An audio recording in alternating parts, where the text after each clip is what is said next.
الحمد لله وحده والصلاة والسلام على من لا نبي بعد أما بعد அனைத்து புகழும் அல்லாஹ் ஒருவனுக்கே உரித்தாகட்டுமாக. அண்ணல் நபி முஹம்மது ரசூலுல்லாஹி ஸல்லல்லாஹு அலைஹி வஸல்லம் அவர்கள் மீது ஸலாத்தும் ஸலாமும் என்றென்றும் நிறைவாக நிலவட்டுமாக. சஹாபாக்கள், தாபிஈன்கள், ஷுஹதாக்கள், வலிமார்கள், நம் பெற்றோர்கள், நம் உஸ்தாத்மார்கள் அனைவரின் மீதும் அல்லாஹ்வின் அன்பும் கருணையும் நிறைவாக உண்டாகட்டுமாக. ரமலான் மாதத்தின் ரஹ்மத்தினுடைய 10 நாட்களை நகர்ந்து கொண்டு சென்று கொண்டிருக்கிறோம். ஏறக்குறைய 2 நாட்களை மட்டும் ரஹ்மத்திற்காக தேடக்கூடிய முதல் 10 காத்து கொண்டிருக்கிறது. அல்லாஹ் கடந்த நாட்களில் செய்த அமல்களையும் எதிர்வரும் நாட்களில் செய்யும் அமல்களையும் கபூல் செய்து அவன் முழு ரஹ்மத்தை அடையக்கூடிய பாக்கியத்தை அல்லாஹ் வழங்கி அருள் புரிவானார். கண்ணியத்திற்குரிய பெருமக்களே, நேற்றைய தினம் பேசிய ஒரு தலைப்பை எடுத்து அத்தர் என்கின்ற ஒரு அற்புதமான நறுமணமான ஒரு விஷயத்தை பேசி முடித்தோம். பின்னாடி பேசுற பயான் இங்க மைக்கு வரைக்கும் கேட்குது. அல்லாஹுக்காக கொஞ்சம் பொறுமையா இருந்தா நன்றாக இருக்கும். பள்ளிவாசல்ல சத்தம் போட்டு பின்னாடி பேச வேண்டாம். அல்ஹம்துலில்லாஹ். பெருமக்களே, ஒரு முக்கியமான தகவல். எப்படி ஒரு ஆடைக்கு நறுமணம் ரொம்ப முக்கியமோ, ஒரு மனிதனுக்கு தன்னுடைய ஈமானிற்கு நறுமணமாக இருப்பது மிக முக்கியமான ஒரு குணம். நபி ஸல்லல்லாஹு அலைஹி வஸல்லம் அவர்கள் அந்த குணத்தை பற்றி சொல்லும் பொழுது குணத்திலே மகத்தான குணம் என்று சொன்னார்கள்.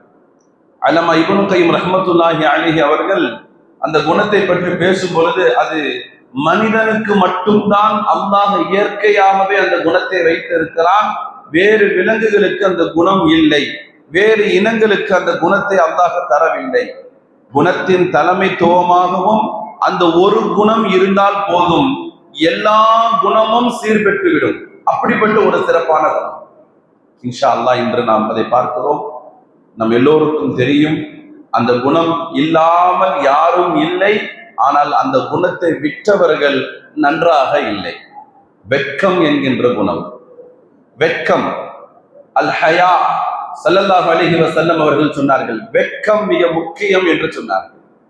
அல் ஹயா ஷுஅபத்தும் மினல் ஈமான், ஈமானினுடைய ஒரு பகுதி என்றார்கள் பெருமானார் ரசூலுல்லாஹி ஸல்லல்லாஹு அலைஹி வஸல்லம்.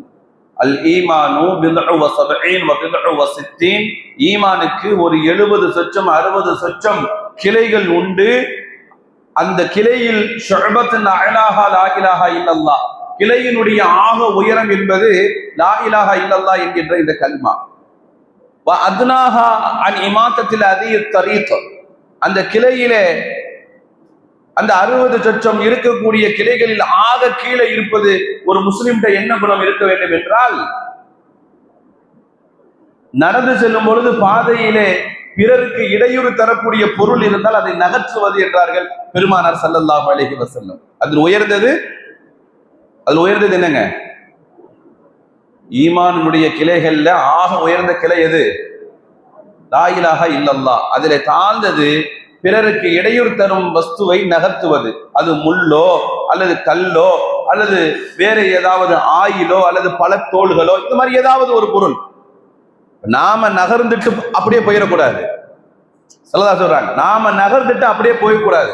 முடிஞ்ச அளவுக்கு நம்மளால முடிஞ்ச அதை எடுத்து தடுத்து முடிக்கணும். ஒரு கல் வருது, நம்மளால நகர்ந்து போக முடியும், பின்னால் வரவங்களுக்கு அதை எடுக்க முடியுமா அல்லது அவர்கள் பார்வைப்படுமா என்று நமக்கு தெரியாது. ஏன்னா இது ஈமானுடைய குணம் என்று சொல்லிவிட்டு அல் ஹயாஉ ஷுஅபத்தும் மினல் ஈமான், ரசூலுல்லாஹ் சொன்னாங்க, இது எல்லாம் ஒரு பகுதி. ஹயா என்பது ஈமான்ல மறுபகுதி என்று சொன்னார்கள். அப்ப ஈமானுக்கும் ஹயாவுக்கும் நிறைய தொடர்பு இருக்கு. ஹயா என்பது வெட்கம். ஈமானுக்கும் வெட்கத்திற்கும் நிறைய தொடர்பு இருக்கிறது பெருமக்கள், நிறைய தொடர்பு இருக்கிறது. வெட்கம் என்ற ஒரு உணர்வு இருப்பதினால் மனிதன் ஆடையே அணிகிறான். மனிதன் ஆடை அணிவதனுடைய முக்கியமான காரணம் வெட்கம். மற்ற விலங்குகளுக்கு அது தெரியாது. அந்த உணர்வு மற்ற இனங்களுக்கு இல்லாததினால் என்னவோ அவர்களுக்கு அது போன்ற எந்த உணர்வும் அவர்களுக்கு இருப்பதில்லை. உலகத்தில் வெட்கம் மிக முக்கியமான ஒன்று. இஸ்லாத்திற்கும் வெட்கத்திற்கும் நிறைய தொடர்பு இருக்கிறது. ஸல்லல்லாஹு அலைஹி வஸல்லம் சொல்றாங்க, ஈமானும் வெட்கமும் ஒன்றோடு ஒன்று இருக்கும். ஈமான் யார்கிட்ட இல்லையோ அவர்கள்ட்ட வெட்கமும் இருக்காது. யாருகிட்ட வெட்கம் இல்லையோ அவர்கள்ட்ட ஈமானும் இருக்காது. நாங்க பெருமானார் ரசூலுல்லாஹி ஸல்லல்லாஹு அலைஹி வஸல்லம் ஈமானும் வெட்கமும் ஒன்று என்று சொன்னார்கள். இப்படி இருக்கும் நாங்க ரசூலுல்லாஹி ஸல்லல்லாஹு அலைஹி வஸல்லம். அல்லாஹ் அத்தகைய ஈமானை நமக்கு தந்தருள் புரிவானாக. ஒவ்வொரு மார்க்கத்துக்கும் ஒவ்வொரு குணம் இருக்கும். ஒவ்வொரு மார்க்கத்துக்கும் ஒவ்வொரு சமயத்துக்கும் இன்னலி குல்லி தீனின் ஹுலுகா, ஒவ்வொரு சமயத்துக்கும் அல்லாஹ் ஒரு குணத்தை வைத்திருப்பான். வஹுலுகுல் இஸ்லாமின் ஹயா, இஸ்லாமிய சமயத்திற்கு இஸ்லாமிய மார்க்கத்தினுடைய குணம் வெட்கம் என்றார்கள் பெருமானார் ரசூலுல்லாஹி ஸல்லல்லாஹு அலைஹி வஸல்லம். சரி, வெட்கத்தை பற்றி இவ்வளவு பேசுகிறோம். வெட்கத்தை பற்றி அல்லாஹ்வுடைய வெட்கம், அல்லாஹ்வும் வெட்கப்படுவதாக ஒரு விஷயத்தை சொல்கிறார். முதல்ல அல்லாஹ்விடமிருந்து அல்லாஹ் ஒரு வெட்கத்தை பற்றி பேசுகிறார். குர்ஆனிலே வரக்கூடிய அற்புதமான ஆயத்துகள் உண்டு. தன்னுடைய ரசூலுல்லாஹி ஸல்லல்லாஹு அலைஹி வஸல்லம் அவர்களும் சொல்லுகிறார்கள், அல்லாஹ் ஒரு சமயத்தில் வெட்கப்படுகிறான் என்று வருகிறது. ஸல்லல்லாஹு அலைஹி சொல்றாங்க, இன்னல்லாஹ ஹய்யுன் கரீம், அல்லாஹ் சங்கையானவன், நித்திய ஜீவன், அவன் எப்பொழுதுமே ஹயாத்தாக இருப்பவன். அல்லாஹ் வெட்கப்படுகிற ஒரு சமயம் இருக்கிறது. யஸ்தஹி மின் அப்திஹி யப்சுத யதைஹி இலை, அல்லாஹ் எப்ப வெட்கப்படுவானா, தன்னுடைய அடியான் அல்லாஹ்விடம் வந்து கையேந்தி ரெண்டு கையை இப்படி ஏற்றி விரித்து துஆ கேட்டுக்கொண்டே இருப்பானா. தன் அடியான் கேட்கிற இந்த துஆவை அல்லாஹ் ரப்புல் ஆலமீன் சும்ம யுரத்துஹுமா பி ஹாயிபிதைன், இப்படி அல்லாஹ்ட்ட வந்து இப்படி ரெண்டு பேர் இப்படி துஆ கேட்டுட்டாங்க, ரெண்டு கையை ஏந்தி. இந்த ரெண்டு கையையும் வெறுமனை இவ திருப்பி போகிறத நான் வெறுமனை அனுப்புவதற்கு அல்லாஹ் வெட்கப்படுகிறான் என்றார்கள் பெருமானார் ரசூலுல்லாஹி ஸல்லல்லாஹு அலைஹி வஸல்லம். சுப்ஹானல்லாஹ். கையேந்தி கேட்டா ஹதீஸ்ல வருது, அந்த கை வெறுமனே மீண்டும் அனுப்பப்படுவதில்லை. அந்த கையில் மீண்டும் வெறுமனே அனுப்பப்படுவதென்றால் அல்லாஹ் வெட்கப்படுகிறான். ஆஹா, இவன் கேட்டு கொடுக்கலையே, ஆஹா இவனுக்கு நம்ம தரலையே. ஆனால் அப்படின்னா என்ன அர்த்தம்?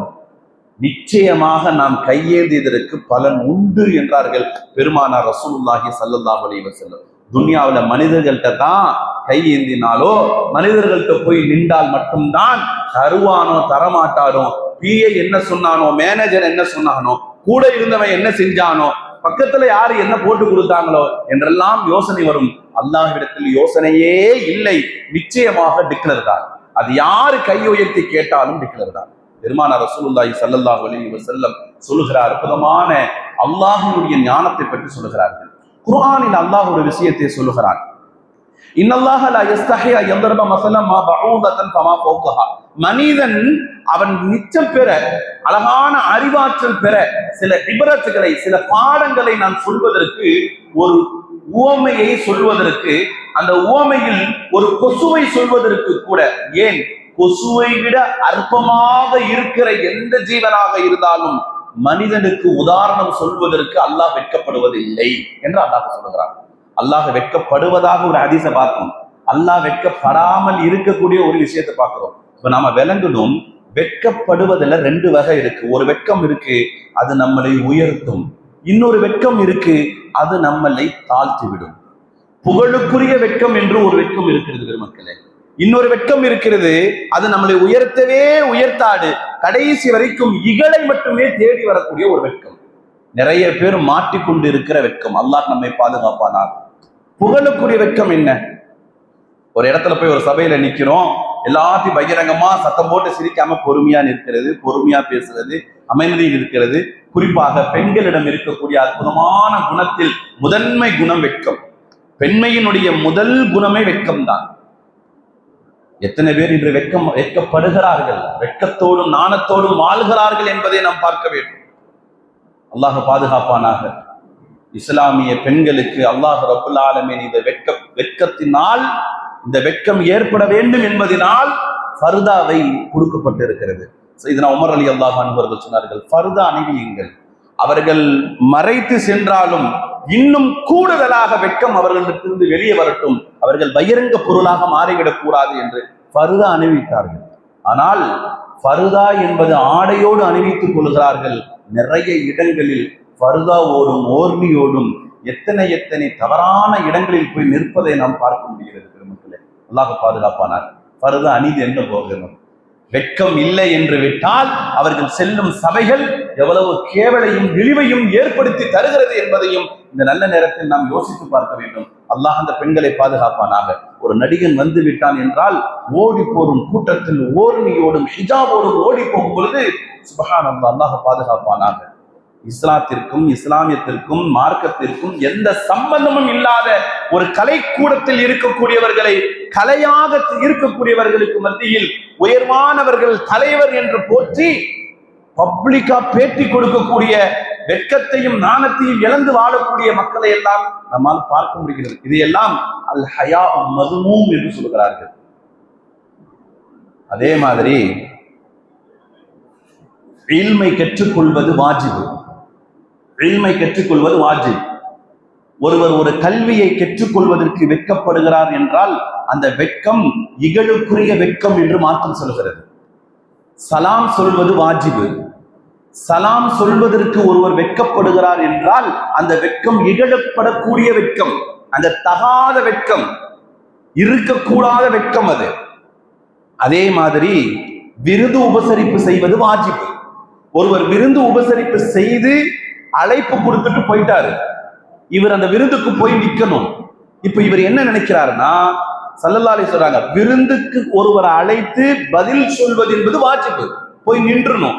வர முடியலன்னா அட்லீஸ்ட் ஒரு போன் பண்ணி என்னால இன்னென்ன காரணத்துக்கு வர முடியல, ஒருத்தர் எதுவுமே செய்யல, ஏங்க போகல, இல்ல நான் வெட்கப்பட்டு போகல, என்னை யாரு கூப்பிடுவா, நான் அத்தனை பேர் சாப்பிடுறது. இந்த வெட்கம் இருக்கக்கூடாத வெட்கம் மார்க்கம் சொல்லுகிறது. வாஜிபான காரியங்களை விடுவதற்கு இஸ்லாத்தில் வெட்கம் கொள்வதற்கு அனுமதியே கிடையாது. அந்த வெட்கம் ஆரோக்கியமான வெட்கம் அல்ல. மார்க்கம் சொல்லுகிறது வெட்கம் இருக்க வேண்டும். மலம் ஜலம் கழிப்பது வெட்கம் இருக்க வேண்டும். பெரியவர்கள் சிறியவர்களிடம் எப்படி வெட்கத்தோடு இருக்கிறார்களோ சிறியவர்களும் பெரியவர்களிடத்தில் வெட்கத்தோடு இருக்க வேண்டும். அதே போன்று சிறியவர்கள் எப்படி பெரியவர்களிடம் வெட்கமாக இருக்கிறார்களோ. ஏன் இதை நான் சொல்லுகிறேன் என்றால், நிறைய வீடுகளிலே பெரியவர்கள் சிறியவர்கள் மீது வெட்கம் இல்லாமல் அவர்களுக்கு முன்னால் புகை குடிப்பது, அவர்களுக்கு முன்னால் மது அருந்துவது, அவர்களுக்கு முன்னால் அந்த பாக்கு போன்றவர்களை பயன்படுத்திக் கொள்வது, அவர்களுக்கு முன்னால் ஆபாசமான காட்சியை வீடுகளிலே இல்லத்திலே போட்டுக்கொண்டு அதை கொண்டு வா இதை கொண்டு வா என்று சோஃபாவில் உட்கார்ந்து கொண்டு அவன் தன் மகன் என்பதை கூட தெரியாமல், அவனிடம் ஒரு வெட்கத்தை கூட உருவாக்க முடியாமல் தவறான ஒரு பாதையிலே அந்த மகனை கொண்டு வருவதற்கு காரணம் யாரு தெரியுமா? இந்த ஆண் தான். வீட்டில் இருக்கிற குடும்ப தலைவன். இவனும் இவனுடைய மனைவியும் சேர்ந்து கொண்டு இந்த மாதிரி சாட்சிகளை பார்த்துக்கிறது. பக்கத்துல பிள்ளை இருக்கிறது, பக்கத்துல குழந்தை இருக்கிறது. அவன் வெட்கப்படுகிறான் பெரியவர்கள் இது செய்கிறார்கள் என்று. ஆனால் பெரியவர்கள் சிறியவர்கள் இருக்கிறார்கள் என்று கொஞ்சம் கூட நாணம் இல்லாமல் எவ்வளவு இழிவான ஒரு வாழ்க்கையை இன்றைய சமூகம் வாழ்ந்து கொண்டு இருப்பதை நாம் கொஞ்சம் யோசிக்க வேண்டும். அல்லாஹ் நம்மையும் நம் குடும்பத்தையும் பாதுகாத்து தருவானாக. பெருமக்களே, வெட்கத்தில் ரொம்ப முக்கியமாக நாம் கவனிக்க வேண்டிய மற்றொரு செய்தியை நான் சொல்ல வேண்டும் என்று ஆசைப்படுகிறேன். சஹாபா பெண் மக்கள் வெட்கப்படவே மாட்டார்கள். ஒரு விஷயத்தை கற்றுக்கொள்வதிலே வெட்கப்படவும் இல்லை. சையதனா உம்மு சலமா ரலியல்லாஹு அன்ஹா ஸல்லல்லாஹு அலைஹி வஸல்லம் அவங்கள்ட்ட வந்து நான் ஒரு கேள்வி கேட்கணும்னு நினைக்கிறாங்க. அந்த கேள்வியை கேட்கும் பொழுது படார் என்று மார்க்க விளக்கம் தர வேண்டும் என்பதற்காக கேட்கிறார்கள். யா ரசூலல்லாஹ், ஹல் அலல் மர்அத்தி மினல் குஸ்லி இதா ரஅத்தில் மா அவ் யஹ்தமில். ஒரு பெண் அசுத்தமாக இருக்கும் நிலையிலே அசுத்தமாகிவிட்டால் அவள் குளிக்க வேண்டுமா என்ற சட்டத்தை பற்றி கேட்க வருகிறார்கள். ஆயிஷா ரலியல்லாஹு அன்ஹா வீட்டில் இருக்கிறார்கள். அப்படியே கேட்கும் பொழுது ஆயிஷாவுக்கே ஆச்சரியம் வருகிறது. சனார் என்று இந்த சட்டத்தை கேட்கிறீர்களே, இப்பொழுது இந்த சட்டம் தேவை. ஒரு நஜீஸில் இருந்து வெளியே வருவதற்கான சட்டம் தேவை. நான் இந்த சட்டத்தை கேட்கவில்லை என்றால் ஒரு நன்மையான காரியம் செய்ய முடியாமல் போய்விடும். நான் குளிக்க வேண்டுமா, குளிக்க கூடாதா? இன்னல்லாஹ, குர்ஆனில் அல்லாஹ் சொல்லுகிறான், இன்னல்லாஹ லா யஸ்தஹி மினல் ஹக். அல்லாஹ் உண்மைக்கு எப்பொழுதும் வெட்கப்படுவதே இல்லை என்று குர்ஆனில் சொல்லி இருக்கிறான். எனவே இல்மு அறியக்கூடிய விஷயத்தில், மார்க்கம் தெரிகிற விஷயத்தில் பெருமக்களே வெட்கப்படவே கூடாது. குர்ஆன் ஓதுவதாக இருக்கட்டும், ஹதீஸ் கேட்பதாக இருக்கட்டும், எந்த விஷயமாக இருக்கட்டும் வெட்கப்படக்கூடாது. அந்த இடத்திலே நாணம் இருக்கக்கூடாது. குறிப்பா வெட்கத்திற்கு மாற்று இது என்னன்னு சொல்லுங்க. வெட்கத்தை இழந்தவர்கள் எதை வேண்டுமானாலும் செய்து கொள்ளலாம். ஸல்லல்லாஹு அலைஹி வஸல்லம் சொல்றாங்க, இதா ஃபாத்தகில் ஹயாத் ஃபஸ்னா மா ஷித். வெட்கம் இழந்துட்ட நீ ஏதாவது செய்யணும்னு முடிவு பண்ணிட்டா முதல்ல உன்கிட்ட இருந்து வெட்கத்தை தூக்கிக்கோ, என்ன வேணாலும் செஞ்சுக்கோ. ரசூலுல்லாஹ் சொல்றாங்க. வெட்கம் இழந்தால் என்ன நடக்கும் சொல்லுங்க பெருமக்களே? அவமானம் நிகழும். நஊது பில்லாஹ், அல்லாஹ் பாதுகாப்பானார். வெட்கம் இழந்தால் என்ன நடக்கும்? அவமானம் நிகழும். ரசூலுல்லாஹி ஸல்லல்லாஹு அலைஹி வஸல்லம் அவர்கள் ஒரு சஹாபி இருக்கும் பொழுது ஒருத்தர் அங்கிருந்து வர்றாரு. எல்லாரையும் உட்காருங்கன்னு சொல்றாங்க. அவரும் வராரு. அவரை பார்த்தாலே அவருடைய நிறங்க, அவருடைய குணம் இதெல்லாம் பார்த்தாலே தெரிகிறது. திடீர் என்று எதை சொல்வாரோ எதை பேசுவாரோ என்று தெரியவில்லை. சஹாபாக்கள் அவரை சொல்றாரு. உடனே ரசூலுல்லாஹி ஸல்லல்லாஹு அலைஹி வஸல்லம் அவரை அழைத்து சொல்லக்கூடிய சஹாபை கூப்பிட்டு, நிறுத்துங்க, வேண்டாம், எதுவும் சொல்லாதீங்க, அவர் கொஞ்சம் வெட்கப்படுறவரு நாங்க. ஸல்லல்லாஹு அலைஹி வஸல்லம் அவர் கொஞ்சம் வெட்கப்படுறவரு நாங்க. சபையில உயர்த்தி நீங்க சொல்லும் பொழுது ரசூலுல்லாஹி இந்த வார்த்தையை சொன்னாங்க, அவர் கொஞ்சம் வெட்கப்படுறவரு, விட்டுருங்க, அவரை விட்டுருங்கன்னாங்க. இன்னைக்கு நிறைய பேர் பெருமக்கள் பிறர் அவமானப்படுவதற்காக அவர்களிட வெட்கப்பட வைக்கிறார்கள். இது ரொம்ப மோசமான ஒரு குணம். பொதுவா மனுஷன்கிட்ட இருக்கிறது. அவன் ஒரு இடத்துல மாட்டணும், அவன் ஒரு சிக்கல்ல மாட்டணும், சபையில் அவன் வெட்கப்படணும், எல்லாருக்கும் முன்னாடி அவன் தலை குனியணும். இது எவ்வளவு இழிவான ஒரு குணம். நமக்கே தெரியாமல் நிறைய பேர் பகைமையினால் பிறர் வெட்கப்படுவதை ஆசைப்படுகிறார்கள். இப்படி வெட்கப்படுவதை ஆசைப்படக்கூடிய நபர்களை கண்மணி ரசூலுல்லாஹி ஸல்லல்லாஹு அலைஹி வஸல்லம் அவர்கள் எச்சரிக்கை செய்தார்கள். சொல்ல போனால் அவர்களுக்கும் ஈமானுக்கும் தொடர்பே இல்லை என்று சொன்னார்கள். விபச்சாரத்தில் தண்டனை கொடுக்கப்படுகிறது, கல்லால் எறியப்படுகிறது, தண்டனை நிறைவேற்றப்படுகிறது, 100 கல்கள் அடிக்கப்படுகிறது, எல்லாம் முடிந்துவிட்டது. சபையில 4 பேர் திட்டுறான், நீ போய் இப்படி பண்ணிட்டியா, நீ நல்லா இருப்பியா, உன் வீடு நல்லா இருக்குமா, அப்படி இருக்குமா, இப்படி இருக்குமா. நபி ஸல்லல்லாஹு அலைஹி வஸல்லம் அவர்கள் திட்டுமுறைகளை கூப்பிட்டு சொன்னார்கள், அவர்களுக்கு தண்டனை நிறைவேற்றப்பட்டு விட்டதற்கு பின்னால் அவர்களுடைய குற்றத்தை அல்லாஹ் மன்னித்து விட்டான். நீங்கள் பேசியதற்கு நாளை மறுமையில் நீங்கள் தான் பதில் சொல்ல வேண்டும் என்று சொன்னார்கள் கண்மணி ரசூலுல்லாஹி ஸல்லல்லாஹு அலைஹி வஸல்லம். அவர்கள் வெட்கப்பட வேண்டும் என்று, அவர்கள் அவமானப்பட வேண்டும் என்பதற்காக அவர்கள் வெட்கத்தை சபையிலே கொண்டு வருவது என்பது மிக கெட்ட குணம் பெருமக்களே. இன்று நிறைய இல்லங்களில் தாய்மார்கள், சகோதரிகள், குறிப்பாக பெரியவர்கள், குறிப்பாக முதலாளிகள் சபையிலே மற்ற ஏனைய தொழிலாளிகளுக்கு முன்னால் ஒரு தொழிலாளியை திட்டுவது தவறான ஒரு குணம். இஸ்லாம் அந்த குணத்தை காட்டவே இல்லை. அது தவறான குணம், அது கண்டிக்க தகுந்த குணம். அப்படி செஞ்சாதான் அவன் திருந்துவான் என்று நினைப்பது அது ஆக முட்டாள்தனம். அது இஸ்லாம் அதை ஒருபோதும் அனுமதிக்கவில்லை. வெட்கம் என்பது பெருமக்களே நம்மை பாதுகாக்குவதற்காக இருக்க வேண்டும். அது பிறரை கண்ணியப்படுத்துவதாக இருக்க வேண்டும். அவமானப்படுத்துவதற்காக இருக்கப்படக்கூடிய நல்ல வெட்கம். அவர்கள் வெட்கப்படுவதை கொண்டு அந்த அவமானத்திலே ஏற்படக்கூடிய வெட்கம் ஒவ்வொரு நொடியும் அது நமக்கு ஆகாது. அல்லாஹ் நம்மை பாதுகாப்பானாக. அதனால வெட்கம் என்பது பெரியவர்களோ சிறியவர்களோ எல்லோருக்கும் எல்லோருடைய இடத்திலும் இருக்க வேண்டும். அதைத்தான் அல்லாஹுவும் ரசூலும் ஆசைப்படுகிறார்கள். அந்த வெட்கத்தோடே நம்முடைய வாழ்க்கை இருந்தால் அல்லாஹ் நாளை மறுமையிலும் நம்மளுடைய இறுதி முடிவும் மிக சிறப்பான வெட்கத்தோடு இருக்கக்கூடிய, நாணத்தோடு இருக்கக்கூடிய அழகான முடிவாக அல்லாஹ் ஆக்கி அருள் புரிவானாக. ரசூலுல்லாஹ் சொன்னாங்க தெரியுமா, நான் இந்த சப்ஜெக்டை ஏன் எடுத்தேன்னா, ஸல்லல்லாஹு அலைஹி வஸல்லம் சொன்னாங்க, ஒரு ஜனாசாவை குளிப்பாட்டும் பொழுது அந்த ஜனாசாவில் இருக்கக்கூடிய ஏதாவது குறை இருந்தால் குளிப்பாட்டுபவர்கள் வெளியே சொல்லாதீர்கள் என்று சொன்னார்கள். ஜனாசா ஒரு மையத், அது காதுல விட போறது கிடையாது. ஜனாசா ஒரு மையத்து தானே. அது ஏதாவது எதிர்த்து வந்து அடிக்க போறதா, ஏதாவது பேச போதா, இல்ல யாருக்கையாவது என்னை பத்தி பேசுறான்னு கூட சொல்ல. அந்த மையத்தை வெட்கப்படும். நாங்க ரசூலுல்லாஹ், நீங்க யாருக்கையாவது அந்த ரகசியத்தை சொன்னா உன் ரகசியத்தை அல்லாஹ் பகிரங்கப்படுத்துவாங்க. பெரும் குற்றம் என்று சொன்னார்கள். மையத்திற்கே ரசூலுல்லாஹ் அப்படி சொன்னாங்கன்னா, ஹயாத்தோடு இருப்பவர்களுடைய குறைகளை நாம் பிறர்களுக்கு சொல்லும் பொழுது அந்த மக்கள் வெட்கப்படுவதனால் நமக்கு ஏற்படும் தண்டனை என்ன என்பதை நாம் சிந்தித்து பார்க்க வேண்டும். அல்லாஹ் நம்மையும் மானத்தோடும் கண்ணியத்தோடும் வாழ வைப்பானாக. அவமானம் போன்ற சந்தர்ப்பங்களை விட்டும் அல்லாஹ் பாதுகாப்பானாக. அதற்குரிய சூழ்ச்சியாளர்களை விட்டும் அல்லாஹ் நம்மையும் நம் குடும்பத்தையும் பாதுகாப்பானாக. வெட்கத்தோடும் நாணத்தோடும் கண்ணியத்தோடும் வாழும் நற்பாக்கியத்தை அல்லாஹ் வழங்கி அருள் புரிவானாக. பிஹக்கி ரசூலுல்லாஹி ஸல்லல்லாஹு அலைஹி வஸல்லம் வ ஆகிரு தஅவானா அல்ஹம்துலில்லாஹி ரப்பில் ஆலமீன்.